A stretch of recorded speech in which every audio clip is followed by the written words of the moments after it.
नमस्कार, मेरा नाम है डॉक्टर पुरु धमन और आज आप इस वीडियो में जानेंगे वो 5 तरीके जिससे आप अपनी किडनी को फेल होने से रोक सकते हैं। किडनी फेल एक कॉमन सी दिक्कत बनती जा रही है। हम अपने आसपास लोगों को जानते हैं जो डायलिसिस करवा रहे होते हैं, जिनकी किडनी खराब हो रही होती है। मगर अगर आपकी किडनी अभी खराब होनी शुरू हुई है तो ये वीडियो आपके लिए बहुत ज़्यादा फायदेमंद रहेगी, क्योंकि आज आप जान जाएंगे कि किस तरह से आप अपनी किडनी को खराब होने से रोक पाएंगे।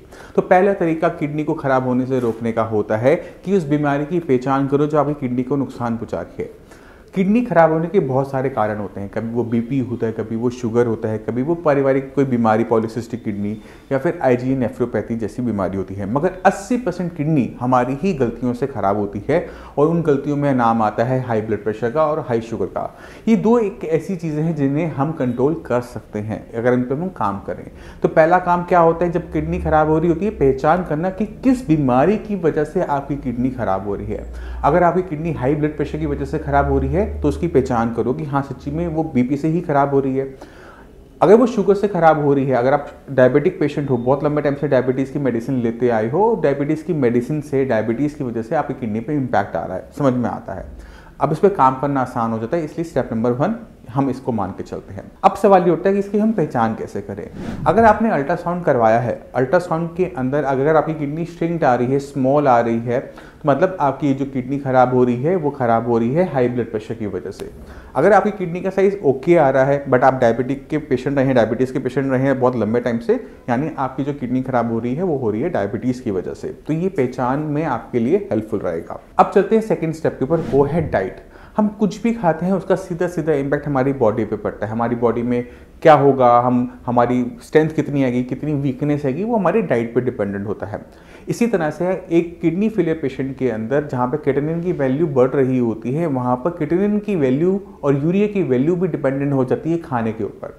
अगर खाने के अंदर आप प्रोटीन की मात्रा ज़्यादा लेते हैं, फिश, चिकन, मटन, दालें, पनीर, दूध की बनी हुई आइटमें, मिठाइयाँ ज़्यादा खाते हैं, तो ऐसे पेशेंट की बॉडी के अंदर क्रिएटिनिन की प्रोडक्शन नॉर्मल से ज़्यादा हो रही होती है, जिसकी वजह से वो रिपोर्टों में भी ज़्यादा आता है। अगर आप फ्राइड खाना खाते हैं, तला हुआ खाते हैं, बहुत ज़्यादा आपको कचौड़ियाँ पसंद है, भटूरे पसंद है, तो भी आपकी बॉडी के अंदर यूरिया के लेवल बढ़ने शुरू हो जाते हैं। ये कहने का मतलब ये है कि डाइट से हम अपनी बॉडी के अंदर वेस्ट मटेरियल की जो प्रोडक्शन है उसे कंट्रोल कर सकते हैं, क्रिएटिनिन को कंट्रोल कर सकते हैं, यूरिया को कंट्रोल कर सकते हैं। जिनको डाइट के बारे में पूरी जानकारी नहीं है, जो चाहते हैं कि डाइट को गहराई से समझे, तो इसके लिए मैं आपको इस वीडियो के एंड पे लिंक दूंगा, उस पर जाकर आप विजिट करके डाइट के बारे में पूरी जानकारी ले सकते हैं। मगर इस वीडियो को खत्म होने के बाद जाइए, क्योंकि अब जो मैं आपको बताने वाला हूँ थर्ड पॉइंट वो बहुत इंपॉर्टेंट है। अगर हमने किडनी को खराब होने से रोकना है तो हमें एक और चीज़ पे बहुत ज़्यादा काम करना पड़ता है और वो है मेटाबॉलिक एसिडोसिस। अब मेटाबॉलिक एसिडोसिस को आप नहीं जानते होंगे, मैं आपको उसे समझाने की कोशिश करता हूँ।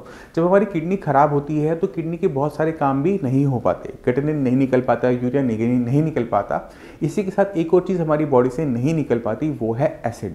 ये एसिड हमारी बॉडी में हम जैसे पेट में फील करते हैं, ये वो वाला एसिड नहीं होता। ये नॉर्मल हमारे जो सेल्स हैं जब खाना खाते हैं तो छोटी छोटी मात्रा में एसिड बनाते रहते हैं। इसका बॉडी से निकलना यूरिन के रास्ते में बहुत ज़रूरी होता है। अगर ये ना निकले तो क्रिएटिनिन और यूरिया की तरह ये भी हमारे शरीर में इकट्ठा हो जाता है, जो कि हमारी KFT रिपोर्ट में दिखाया नहीं जाता। जब ये एसिड बहुत ज़्यादा मात्रा में हो जाता है तो एसिडिक रीज़न की वजह से ये जब ब्लड हमारी किडनी में जाता है तो हमारी किडनी को फर्दर डैमेज कर देता है और नुकसान बढ़ा देता है, और इस कंडीशन में हम कहते हैं मेटाबॉलिक एसिडोसिस। अब मेटाबॉलिक एसिडोसिस एक ऐसी चीज़ है जिसे हम कंट्रोल कर सकते हैं बहुत सिंपल तरीके से। इसके लिए यूज़ किया जाता है baking soda, sodium bicarbonate. Sodium bicarbonate एक ऐसी चीज़ है जिसे हम एसिड को कंट्रोल कर सकते हैं। अगर आपको पेट में जलन हो रही है, एसिड हो रही है, तो आप क्या लेते हो? इनो लेते हो ना। तो इनो के अंदर भी जो मेन चीज़ है जो काम करती है वो बेकिंग सोडा ही होता है। अब हमने ब्लड के अंदर जो एसिड है उसका इफेक्ट ख़त्म करना है तो इसमें भी हम बेकिंग सोडा ही लेंगे, सोडियम बाइकार्बोनेट ही लेंगे। तो ये टैबलेट्स में अवेलेबल होता है। हर किडनी फेलियर पेशेंट को इसकी अमाउंट सही तरीके से लेना ज़रूरी होता है और इसका टेस्ट भी अवेलेबल है। अगर आप किडनी फेलियर के पेशेंट हो, KFT करवाते तो साथ में अपना सीरम बाइकार्बोनेट का टेस्ट भी ज़रूर करवाओ, जिससे आपको ये पता लगता रहे कि आपका ब्लड एसिडिक तो नहीं हो रहा। क्योंकि अगर आपका ब्लड एसिडिक ज़्यादा हो जाएगा तो आपकी किडनी तेज़ी से खराब होगी, और अक्सर ये देखने को मिलता है जब क्रिएटिनिन का लेवल 4 को क्रॉस कर जाता है, क्योंकि 4 तक हमारे ब्लड में इतना एसिड इकट्ठा नहीं होता कि हमारे टिश्यू को डैमेज करिए। जब क्रिएटिनिन का लेवल 4 का पहुंचना शुरू हो जाता है तो बॉडी में इतना एसिड एक्यूमुलेट हो रहा होता है कि अगर से हम सेटल नहीं करते तो लेवल बहुत तेजी से बढ़ने शुरू हो जाते हैं। तो इस मेटाबॉलिक एसिडोसिस का ध्यान रखना आप सभी के लिए बहुत ज़्यादा ज़रूरी हो जाता है। अब चलते हैं अपने 4th पॉइंट के ऊपर। अगर आप अपनी किडनी को खराब होने से रोकना चाहते हो तो जो 2 बीमारियां सबसे बड़ी है जो हमारे कंट्रोल में होती है, BP और शुगर, इसकी मेडिसिन हम सब ले रहे होते हैं, मगर मेडिसिन लेने के बावजूद भी हम देखते हैं कि किडनी खराब होती चली जाती है। क्योंकि पेशेंट एक बहुत कॉमन सी गलती कर रहा होता है, वो है मॉनिटरिंग नहीं करना। आपने मेडिसिन ली है BP की, मानते हैं, बट वो BP की मेडिसिन आपकी BP को नॉर्मल वैल्यूज़ में लेके जा रही है, नहीं लेके जा रही, इसका ख्याल सारे के सारे पेशेंट रखना भूल जाते हैं। तो आपने वो गलती नहीं करनी। अगर आपको BP की दिक्कत है तो आप मेक श्योर करोगे कि आपका जो ब्लड प्रेशर है वो नॉर्मल वैल्यूज़ में रहता है। तो नॉर्मल वैल्यू हमारी BP की क्या होती है? 120/80। अब जो नीचे वाला है, अक्सर पेशेंट इसको पे ध्यान नहीं देते, वो हमेशा ऊपर वाला देखते हैं कि 130 आ रहा है, 140 आ रहा है, बट जो नीचे वाला होता है वो किडनी को ज़्यादा नुकसान पहुंचाता है। तो हमने उससे ज़्यादा अच्छा कंट्रोल करना होता है। तो अगर नीचे वाला आपका 100 आ रहा है, 90 आ रहा है, तो उसे 80 या 80 से बिलो ले जाएंगे, तब जाकर हमारी किडनी बचना शुरू होगी। तो अपने BP का सिस्टोलिक नीचे वाला ब्लड प्रेशर को कंट्रोल करना आप सभी के लिए ज़रूरी है। और अगर आपको मेडिसिन बढ़ानी पड़ती है, एक्स्ट्रा मेडिसिन लेनी पड़ती है, कोई फ़र्क नहीं पड़ता। अगर आपको नमक छोड़ना पड़ता है, नमक कम करना पड़ता है, कोई फ़र्क नहीं पड़ता। मगर अगर आपने अपनी किडनी बचानी है तो अपने ब्लड प्रेशर को नॉर्मल वैल्यूज़ के आसपास ले जाना ज़रूरी हो जाता है। इसी तरह से अगर आप डायबिटिक पेशेंट हैं तो आपने ध्यान क्या रखना है कि आपकी चाहे वो खाली पेट की शुगर हो, फास्टिंग, खाना खाने के बाद हो, PP, या फिर दिन में कभी भी, जिसे हम रैंडम कहते हैं, तीनों शुगर लेवल्स आपके 180 से नीचे होने चाहिए। अगर 180 से ऊपर आपकी शुगर फ्लक्चुएट करते हुए जा रही है तो जब वो ऊपर जा रही है तो वो आपकी किडनी को नुकसान पहुंचाएगी। ना सिर्फ किडनी को नुकसान पहुंचाएगी, बाकी बॉडी की जितनी भी ऑर्गन्स है उसको भी नुकसान पहुंचाएंगी, चाहे वो आपकी आइज़ हो, चाहे आपका हार्ट हो, चाहे आपके लंग्स हो। तो कोशिश करो कि अपनी जो sugar level, blood sugar levels है, उन्हें 180 से बिलो ही रखने की कोशिश करो।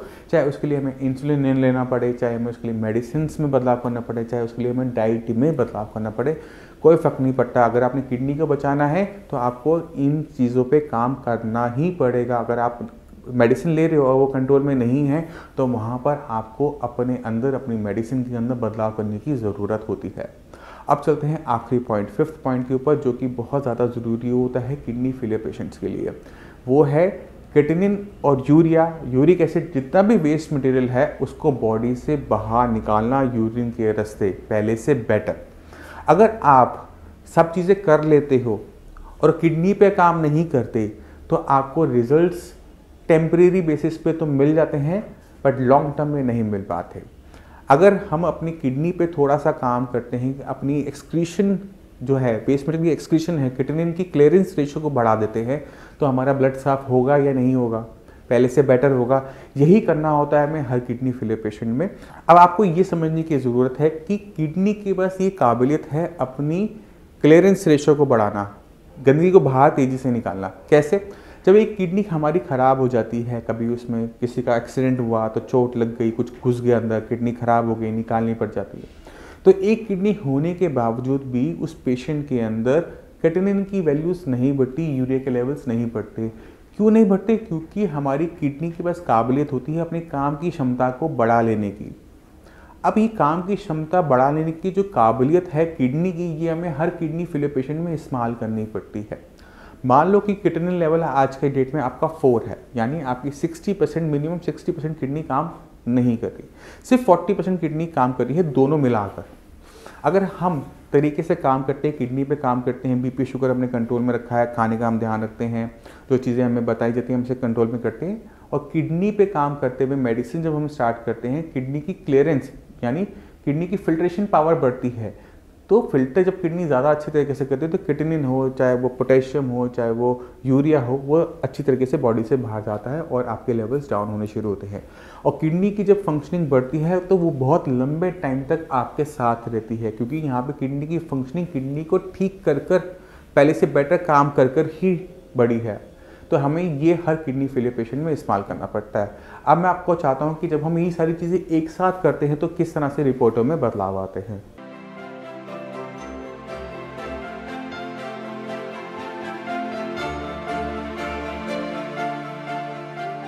तो आपने खुद देखा कि किस तरह से जब हम 5 पॉइंट ट्रीटमेंट शुरू करेंगे तो हमें किस तरह का रिस्पॉन्स देखने को मिलेगा अपनी बॉडी से।